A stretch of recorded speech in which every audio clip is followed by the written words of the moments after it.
Bakit saan ba kayo dati? Doon kami sa ano, Ibarra. Hindi, sa Silver Town to. Kaya dinadaanan nyo yun, katabi ng istana. Ah, doon ba kayo dati? Oo. Yung sinama mo si Romel, doon mo kayo dati? Si Jobel. Ah, Jobel pala. Jobel. Dito kami dati, tapos lumipat kami doon. Sa Istana. Hmm. Bago ngayon, saan kayo ngayon? Diyan na, sa ano? Istana pa rin. Diyan, kila Maymay. Malapit yan, yung apartment. sa Gitara uli. Oo. Paano ba nung mga panahon ng July nagkakaroon din na gano'n? Oo, yun nga eh, hindi ko nabanggit kay ate. Tagal na yan na. Di ba yung pumapasok ako doon sa construction? Wala, tambay na sa bahay niya.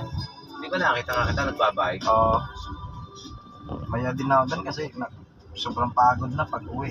Tapos hindi malayo pa naman. Nung kamakailang kinuha ko yung bahay na yan, naisip ko na kayo. Sabi ko, kaya baka ako yung pangalan na yun, si Sarah. Alam ko yan sa akin yan eh. Ako yun eh. Tatrabaho ba o hindi na? Bago explore. Baka ako pwede kayo doon. Kung ano ba ako nagtatrabaho. Kung hindi na nagtatrabaho siya. Hi, Tita Joy. Isakto yung pagbili niya. Yung sigano niya yung trabaho. Ano siya dito sa may ano eh. Talaga. Bukas na lang. Inano ko na lang din kasi sunod-sunod na naman ako. May deliver ako sa Taytay eh. Tuyura eh. Hindi, yung ano, noodles.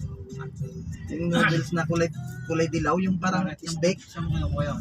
Doon pa sa Caloocan yun eh. Hello. Tapos i-deliver ko Taytay. Rizal. Ano yun? Ano yung noodles niya? Ano yun yun? Yung mga panghalo sa sardinas, mga baboy. Yung parang ano lang din, yung parang miswa. Miswa? O, parang miswa. Pero ano siya, mas maganda siya sa miswa. Ano dinadalan mo no? Tindahan? Oh, grocery. Malakas din sa kanila yun eh. 6 na karton, ano, in-order. Dito sa atin, hindi mabili yun.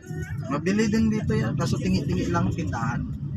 Ano, 200, 100, yung kinukuha. Eh, ang kalimitan ko talaga kunin mo eh. Ay. Ay. Mababayaran naman nila yan. Kasi yung lalaki sana, ipasok dito sa may ano, pinasukan ko. Construction. Oo, Ilan taon na yung lalaki? sa mga 18 nata yun. Masipag naman. Oo, masipag yun. Sabi ko nga, pagka ano, ano ko kay kuya, kung mga kailangan sila. Sabi niya, sige, pagka ano, nabayaran daw yung auto.